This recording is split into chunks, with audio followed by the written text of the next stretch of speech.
Hello, everybody. Welcome again to another video. Sorry for the delay of 15 days to publish a video, but the trouble is that my mobile phone is broken and also I didn't have time to record. I hope the situation gets solved this week. So, further ado, let's start with the video. Treasures from God's Word. Spiritual gems. Deuteronomy chapter 14, verse 21. We would focus in the following question. What can we learn from the prohibition in the law not to boil a young goat in its mother's milk? Let's see. Deuteronomy chapter 14, verse 21. Let's see what it has to say. 14:21. It says, you must not eat anybody already dead. To the alien resident who is inside your gates, you may give it, and he must eat it, or there may be a selling of it to a foreigner, because you are holy people to Jehovah your God. You must not boil a kid in its mother's milk. Okay, we are going to answer that question. Watchtower 2006, page 31st. Question from readers. This direction of the Mosaic law, which appears 3 times in the Bible, can help us appreciate Jehovah's sense of property, his compassion and his tenderness. It also highlights his abhorrence of false worship. Okay. God provided the mother's milk to nourish the kid and help it grow. Cooking the kid in the milk of its own mother would, in the words of one scholar, display a contempt of the relation which God has established and sanctified between parent and young. Further, some suggest that boiling a kid in its mother's milk may have been a pagan ritual performed to produce rain. So we've got that answer. I hope it's satisfactory from this Watchtower. So it was connected to pagan rituals. As we know, sometimes pagan rituals must be avoided, sometimes they are not. In a future video, I would explain that double standard that is currently used by several religions, which is obviously not correct. If you want to avoid pagan rituals, then avoid them all, not just some or the majority. You are black or you're white. You cannot be in the middle. Remember that. And the Watchtower said, one scholar. Which scholar? We don't have the name, we don't have the country, we don't have the place, we don't have anything. Just one scholar. Okay, let's move on. What spiritual gems from this week's Bible reading would you like to share regarding Jehovah? Okay, I made my own research.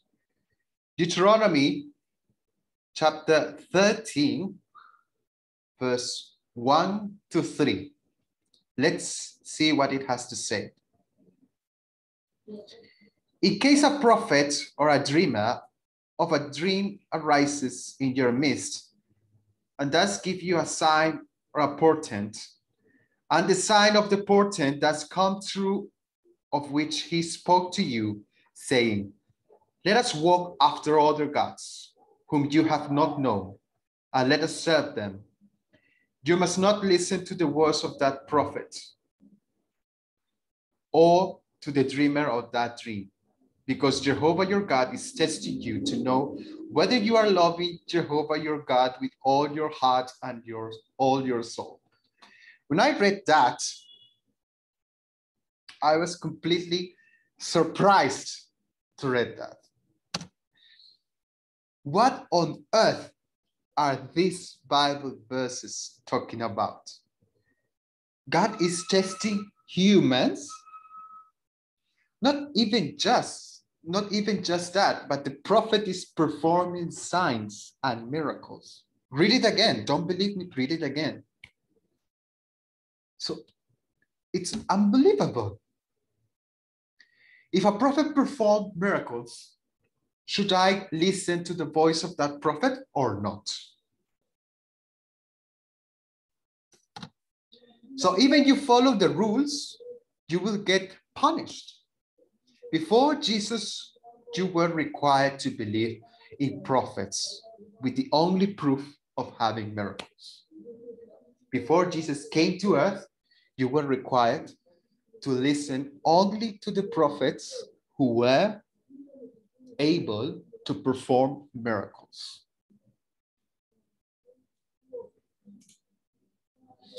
In this Bible verse, God is saying he's testing us. Such a contradiction and double standard. He trusts your servant, then despise him as a tool for testing you. That is why I insist, little can you learn from the Old Testament. It is better to just focus in the New Testament. There is the explanation in the screen, the explanation of these Bible verses. Unbelievable. Let's move on. It says Deuteronomy chapter 14, verse 1. Deuteronomy chapter 14, verse 1. It says, sons you are of Jehovah your God. You must not make cuttings upon yourselves or impose baldness on your foreheads for a dead person. Interesting. It is interesting that in some parts of the world, people do make cuts and mutilations for a dead person. They do it not for worship reasons, but for extreme love and tradition. I wonder since when people are doing that. I believe they are found in Africa or in Oceania. I don't remember clearly, but I remember watching one documentary of people being extremely sad and making cuts of the finger. For example, we have this finger and they cut, for example, if one beloved person dies, they cut this. If another person of the family or friends die, they do like this. But they do it because of extreme sadness, not because they are worshiping an idol. It's a tradition in that town. That is my knowledge that I wanted to share. Let's see another Bible verse. At least I found a lesson in all of these two chapters. We need to keep in mind the ones who are sacrificing. So what I'm talking about, let's read. Deuteronomy chapter 14, verse 27 says, and the Levite who is inside your gates, you must not abandon him, for he has no share or inheritance with you. Completely fair. That is what you should always do with someone dedicated to serve God. Let's move on. Deuteronomy chapter 15, verse 1 to 2. This law should be applied in all modern societies, but they are greedy enough to keep on asking money to maintain their ways of life. Deuteronomy chapter 15, verse 1 to 2. It says, at the end of every 7 years, you should make a release. And this is the manner of the release. There will be a releasing by every creditor of the debt, that he may let his fellow incur. He should not press his fellow or his brother for payment, because a release to Jehovah must be called. Perfect. I said previously that little you can learn from the Old Testament. These two are the ones you can learn, really. But the other, no. That's why if you learn something, you learn from everything, not just cherry picking what is beneficial and cherry picking what is not. Cherry picking what you are going to apply and cherry picking what you are not. It's better to avoid as much as you can procedures, teachings from the Old Testament. Much better to apply the New Testament. The Old Testament is completely true, 100% true. It's true history, but not something to apply to the 21st century. That's the trouble.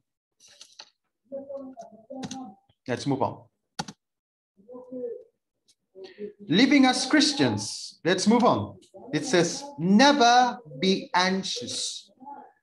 Okay, let's develop this part.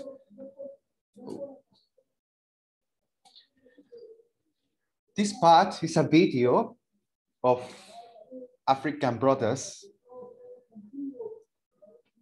It's about conventions. So please watch the video. I'm going to just provide the answers, not the video. It would be too long. But we have the questions here. 2 questions about that video.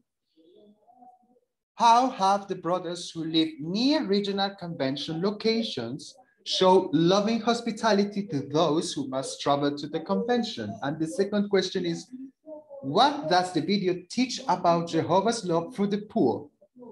Okay, after watching the video, I come with these answers. So I hope they are useful to you. Oh, come on. Generally, the convention committee will request local elders to ask families who live in the town where the convention is organized if they can accommodate brothers coming. One brother was willing to sell one of his pigs or chickens so he can have something to eat with everyone. As for the second question, this is the answer. Jehovah is a generous God. So the black brothers in the video wanted to show that love for those who draw close to him. One Bible verse is required to be read. Philippians chapter 4, verse 12 to 13. It says, I know indeed how to be low on provisions. I know indeed how to have an abundance. In everything and in all circumstances, I have learned the secret of both, how to be full and how to be hunger, both how to have an abundance and how to suffer want. For all things I have strength by virtue of him who imparts power to me. So in the Bible verse, Paul is talking about an adventurous life as a missionary, because they didn't have the money provided by the congregation. They didn't want to be a burden to the brothers. So they sometimes have something to eat, sometimes they don't have anything. That is why he was able to write that statement that is alive 2,000 years after. So we learn from that you can expect now or in the future to suffer hunger precisely for dedicating your life to the kingdom or some other reasons. If you have a civil war in your country, of course you are going to suffer hunger. That is the direct effect in living in this wicked system of things. So people house guests so they can hear Jehovah's teaching. With that, you can feel a lot of joy. Those are the answers of the video. You watch the video and compare and contrast my answers to yours. I give you a point of view. So you, I take it or leave it. Let's move on. Let's move on to the Congregation Bible Study, examining the pure worship of Jehovah restored at last book. We're going to analyze chapter 10, You Will Come to Life, based on Ezekiel chapter 37, verse 5. Ezekiel, where is it? Ezekiel, oh, here. Ezekiel chapter 37, verse 5.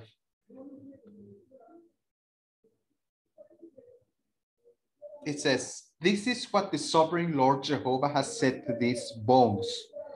Here I am bringing into your breath, and you must come to life.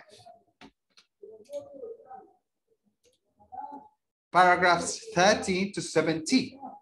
We're going to analyze that. They began to live and to stand on their feet. That is the subtitle that we are going to analyze. So they began to live and to stand on their feet. Question 13.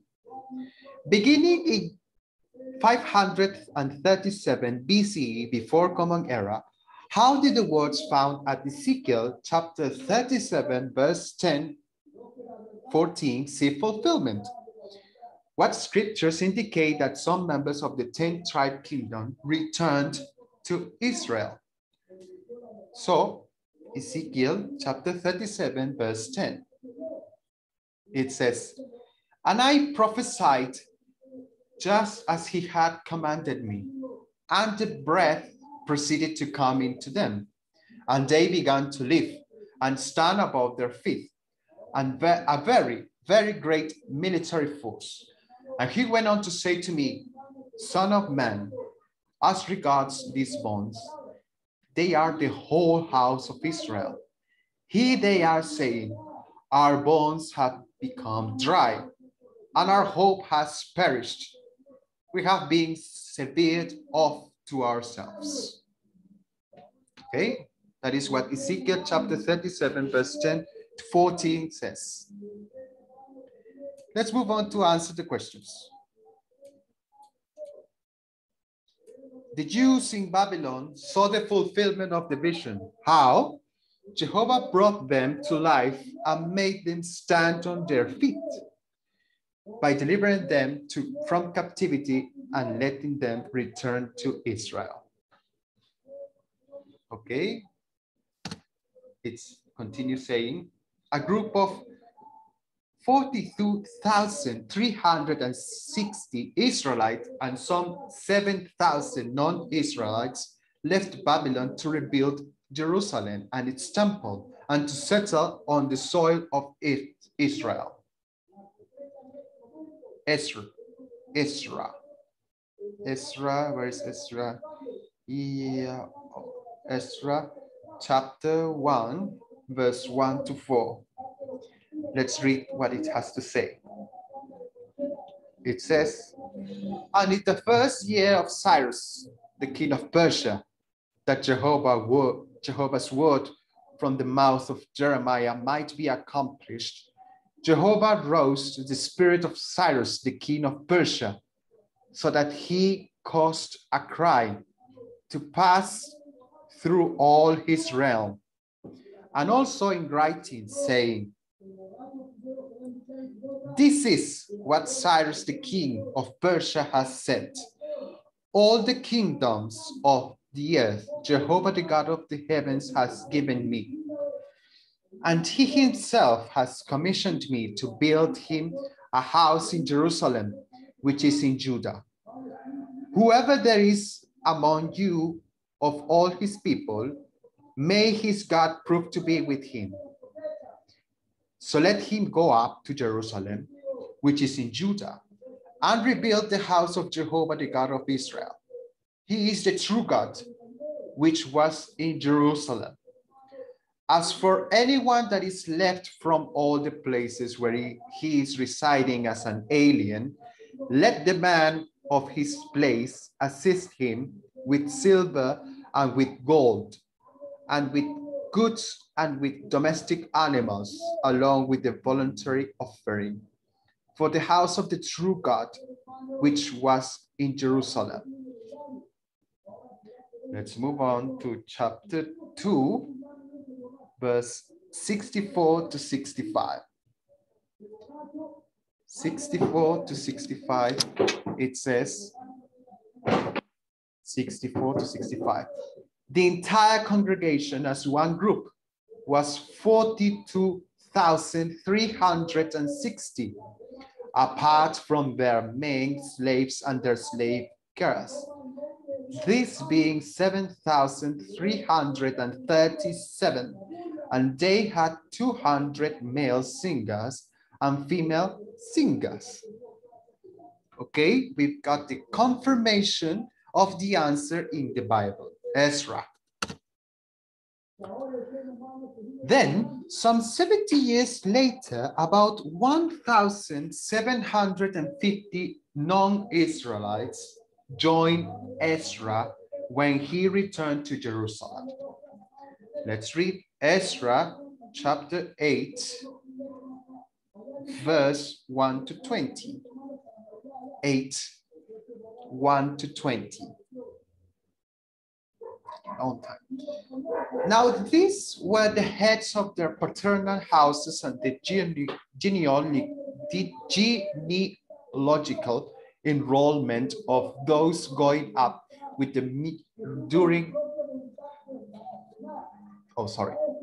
Now these were the heads of their paternal houses and the genealogical enrollment of those going up with me during the reign of Artaxerxes, the king of Babylon, of the sons of Phinehas, Gershom, of the sons of Ithamar, Daniel, of the sons of David, Hattush, of the sons of Sekaniah, of the sons of Parosh, Zechariah, and with him there was an enrollment of 150 males of the sons of Pahath-Moab, Eliehoenai, the son of Seraiah, and with him 200 males of the sons of Satu, Sekaniah, the son of Jehaziel, and with him 300 males, and of the sons of Adin, Ebed, the son of Jonathan, and with him 50 males, and of the sons of Elam, Jesiah, the son of Athaliah, and with him 70 males, and of the sons of Zebadiah, the son of Michael, and with him 80 males, of the sons of Joab, Obadiah, the son of Jael, and with him 218 males, and of the sons of Bani, Selomith, the son of Josaphat, and with him 160 males, and of the sons of Bebai, Zechariah, the son of Bebai, and with him 28 males, and of the sons of Asgad, Jonan, the son of Hagatham, and with him 110 males, and of the sons of Adonikam, those who were the last, and these were the names: Eliphelet, Jael, and Semaiah, and with him 60 males, and of the sons of Bigvai, Uttiah, and Sabdu, and with them 70 males. And I proceeded to collect them at the river that comes to Ahava. And we kept encamped there 3 days, that I might scrutinize the people and the priests. But none of the sons of Levi did I find there. Accordingly, and set out, I sent for Eliezer, Ariel, Semiah, and Elnathan, and Jarib, and Elnathan, and Nathan, and Zechariah, and Meshulam, head ones, and for Joarib, and Elnathan, instructors. Then I gave them a command concerning Idu, the head of one, the place Gassify, and I put in their mouths to speak the Edo and his brothers the Nethaim, in the place Gassifia, to bring to us ministers for the house of our God. So they brought to us, according to the good hand of our God upon us, a man of discretion from the son of Malai, the grandson of Levi, the son of Israel, namely Zerubbabel, and his sons and his brothers 18, and Ahashabiah, and with him Jeshaiah from the sons of Merari. His brothers and their sons 20, and from the Nethihim, whom David and the princes gave to the service of the Levites, 220. Nethihim, all of whom had been designated by their names. You may be wondering, what am I pronouncing? Well, it's completely difficult for a foreigner like me.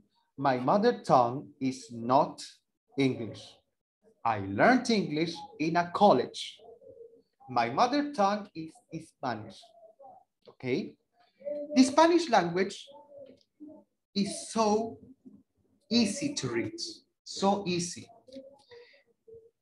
I'm going to just teach you something. In Spanish, we have the 5 vowels. We have A, E, I, O, U. A, E, I, O, U. In English, the 5 vowels are A, E, I, O, U. But in English, the pronunciation of the vowels depends, can vary. Sometimes an I can be E, sometimes like they can imitate the pronunciation in Spanish. So it can be really confusing for a student of English like me to pretend reading these biblical names. So difficult. So don't judge me. In Spanish, if ever you're a foreigner learning Spanish, you would find that learning Spanish is just flat, no variation. In Spanish, an A would be always an A, would never be an A, like in English. Forget about it. So if you are learning Spanish, be sure that you would never have trouble reading Spanish. It's different in our case to read English. So I apologize in advance. So let's move on. You've got the answer there in the screen, so you can take note if you wish. Question 14, how the words of Ezekiel chapter 37, verse 24,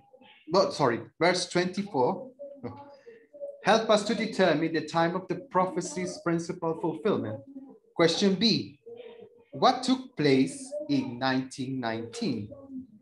How did this part of Ezekiel prophecy see a larger fulfillment? Let's read first Ezekiel chapter 37, verse 24. Ezekiel 37, verse 24. What it has to say. 24.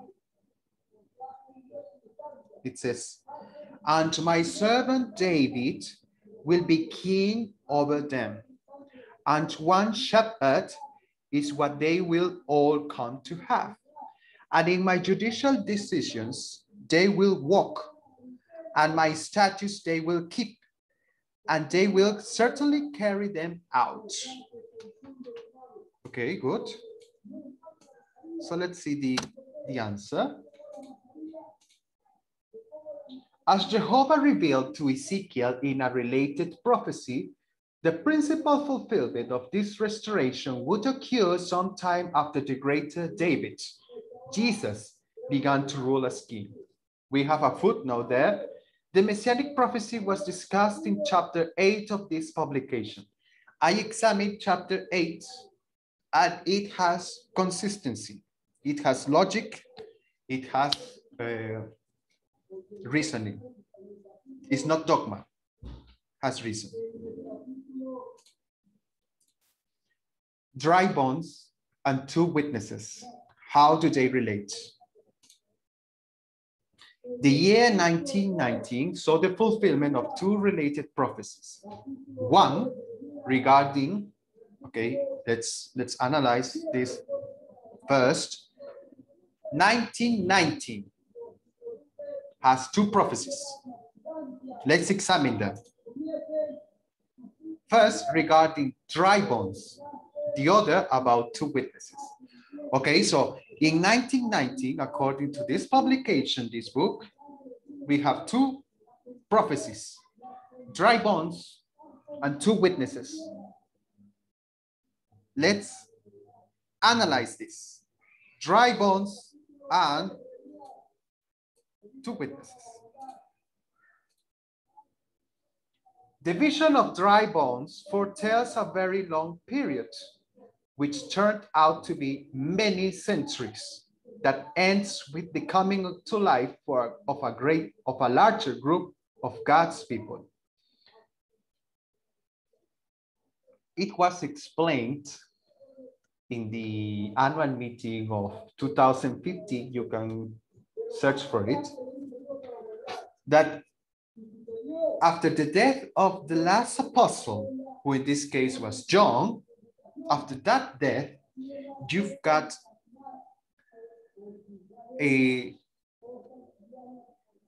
all hope of finding true worship on earth till 1919, as it says here. So how many centuries? I'm not going to do the math. I am such an ass in maths. So you do the maths. But certainly that was the teaching in the 2015 annual meeting. You can watch it. You can search that annual meeting. 2015 annual meeting. You've got this explanation in case you ignore it. Okay, so let's read Ezekiel chapter 37, verse 2 to 4. It says, and he had me pass along by them all round about. And look, there were very many on the surface of the valley plain, and look, they were very dry. And he began to say to me, Son of man, can these bones come to life?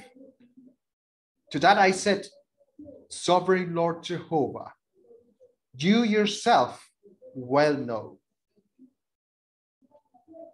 And he went on to say to me, prophesy over these bones, and you must say to them, O you dry bones, hear the word of Jehovah. And let's read now Revelation chapter 11, verse 1 to 13. At least it's not names. and a reed like rod was given me, and he said, get up and measure the temple sanctuary of God and the altar and those worshiping in it. But as for the courtyard that is outside, the temple sanctuary, cast it clear out and don't measure it, because it has been given to the nations, and they will trample the holy city underfoot for 42 months. And I will cause my two witnesses to prophesy 1,260 days dressed in sackcloth. These are symbolized by the two olive trees and the two lampstands, and are standing before the Lord of the earth. And if anyone wants to harm them, fire issues forth from their mouths and devours their enemies. And if anyone should want to harm them in this manner, he must be killed. These have the authority to shut up heaven, that no rain should fall during the days of their prophesying. And they have authority over the waters to turn them into blood, and to strike the earth with every sort of plague as often as they wish. And when they have finished their witnessing, the wild beasts that are sent out of the abyss will make war with them and conquer them and kill them. And their corpses will be on the broad way of the great city, which is in a spiritual sense called Sodom and Egypt, where their Lord was also impaled. And those of the peoples and tribes and towns of nations will look at their corpses for 3.5 days, and they don't let their corpses be laid in a tomb. And those dwelling on the earth rejoice over them and enjoy themselves, and they will send gifts to one another, because these two prophets tormented those dwelling on the earth. And after the 3.5 days, the spirit of life from God entering into them, and they stood upon their feet, and great fear fell upon those beholding them. And they heard a loud voice out of heaven say to them, "Come on up here." And they went up into heaven in the clouds, and their enemies beheld them. And in that hour, a great earthquake occurred, and 1/10 of the city fell, and 7,000 persons were killed by the earthquake. And the rest became frightened and gave glory to the God of heaven. Okay, let's explain Revelation chapter 11, verse 1. The temple here mentioned can't be any literal temple in Jerusalem, since the last of these was destroyed by the Romans in 70 CE, Common Era, or for the majority of the public after Christ. The Apostle Paul, nevertheless, showed that even before that destruction, there had appeared another temple sanctuary that would endure right up to our day. Okay, this explanation is so clear, so logical, so reasonable. That's why this explanation of this temple is good. Let's move on. The Apostle Paul explains that the curtain of the tabernacle separating the most holy from the holy compartment pictures Jesus' flesh. Okay, let's examine this. The curtain of the tabernacle pictures Jesus' flesh. So that curtain was Jesus' flesh, and it was divided into two. So that means that Jesus was dead. Right? Because it was cut into the middle, cut in two parts. So that meant Jesus' flesh, Jesus' death. And separating the holy from the most holy, Jesus became that mediator between humans and God. He was the mediator. We are not allowed to approach God directly. We need Jesus to act as our mediator to approach God.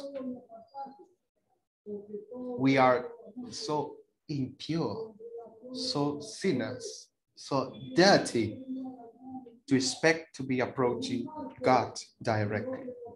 Jesus is, in a way, the law. We are the accused. Jesus is the mediator, like the lawyer, and God is the judge. Okay, something like that. As I said, it's a logical explanation. John is told to measure the temple sanctuary of God and the altar and those worshiping in it. Okay? I need to drink water.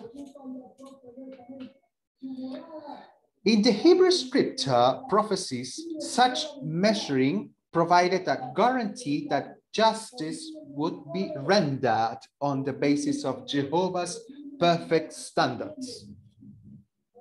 Good explanation. In the days of wicked king Manasseh, the prophetic measuring of Jerusalem testified to an unalterable judgment of destruction of that city. Let's read 2 Kings chapter 21, verse 13.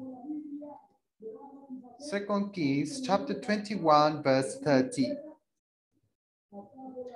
It says, "And I shall certainly stretch upon Jerusalem the measuring line applied to Samaria, and also the leveling instrument applied to the house of Ahab. And I shall simply wipe Jerusalem clean, just as one wipes the handleless bowl clean, whipping it clean and turning it upside down." Good explanation. Now read Lamentations chapter 2, verse 8. What it has to say.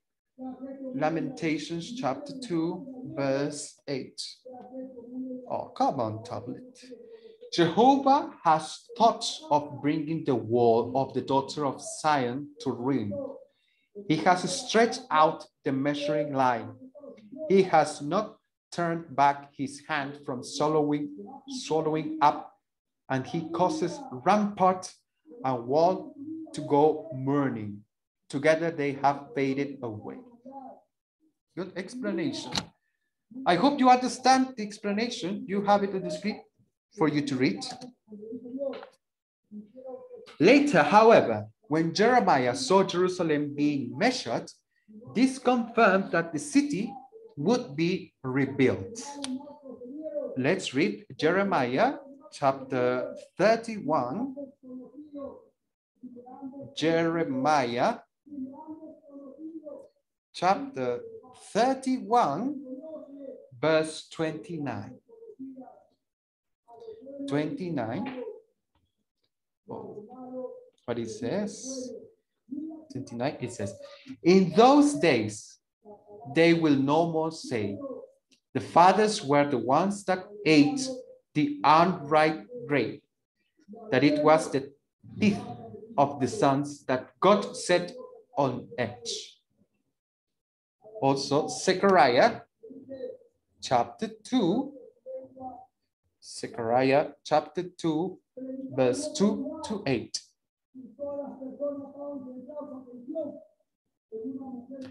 It says, "So I said, where are you going?" In turn, he said to me, "To measure Jerusalem, in order to see what her breadth amounts to and what her length amounts to. And look, the angel who was speaking with me was going forth, and there was another angel going forth to meet him. Then he said to him, 'Run, speak to the young man over there, saying, as open rural country Jerusalem will be inhabited because of the multitude of men and domestic animals in the midst of her. And I myself shall become to her. It's the utterance of Jehovah, a wall of fire all around, and a glory is what I shall become in the midst of her.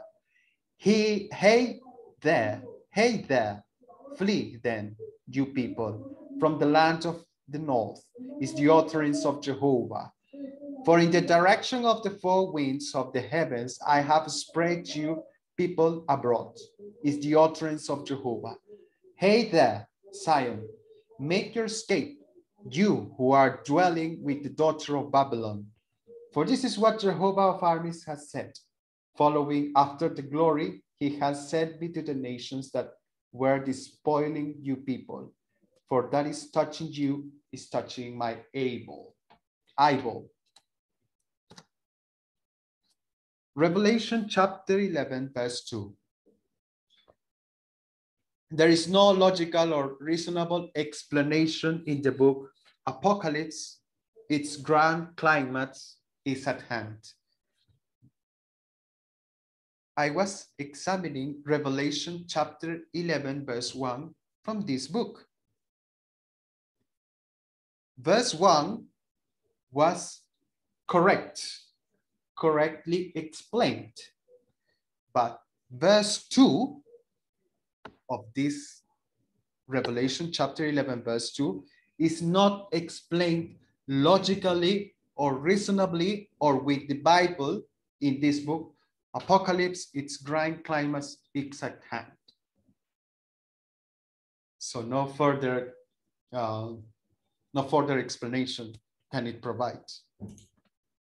As a consequence of this, having no Bible verse to explain this verse, we can't be sure of the explanation given. Therefore, the year 1919 has no logical or reasonable explanation in the Bible. Okay?